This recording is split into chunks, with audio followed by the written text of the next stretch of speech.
किसी गांव में एक साधु रहा करता था। वह जब भी नाचता था तभी बारिश होती थी।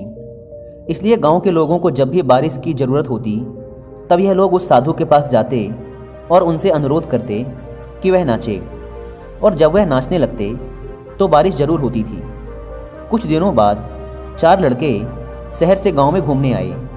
जब उन्हें यह बात पता चली कि किसी साधु के नाचने से बारिश होती है तो उन्हें यकीन नहीं हुआ।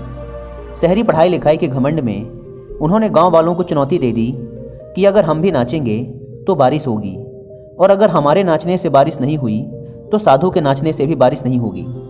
अगले दिन सुबह सुबह गांव वाले उन चारों लड़कों को लेकर साधु के कुटिया के पास पहुंचे।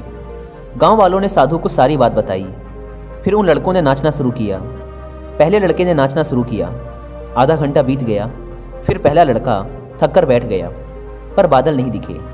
कुछ देर बाद दूसरे लड़के ने नाचना शुरू किया, और 1 घंटे बीतते बीतते वह भी थक कर बैठ गया। बाकी दोनों लड़कों ने भी ऐसा ही किया, पर बारिश नहीं हुई। अब साधु की बारी थी। उसने नाचना शुरू किया। 1 घंटा बीत गया, पर बारिश नहीं हुई। साधु फिर भी नहीं रुका, वह नाचता ही रहा। नाचते नाचते 2 घंटे बीत गए, पर बारिश नहीं हुई। 4 घंटे बीत गए, पर बारिश नहीं हुई। लेकिन साधु तो रुकने का नाम ही नहीं ले रहा था।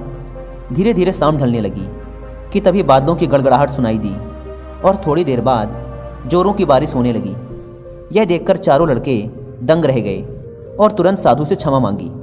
फिर चारों लड़कों ने साधु से पूछा, बाबा, भला ऐसा क्यों कि हमारे नाचने से बारिश नहीं हुई और आपके नाचने से बारिश हो गई?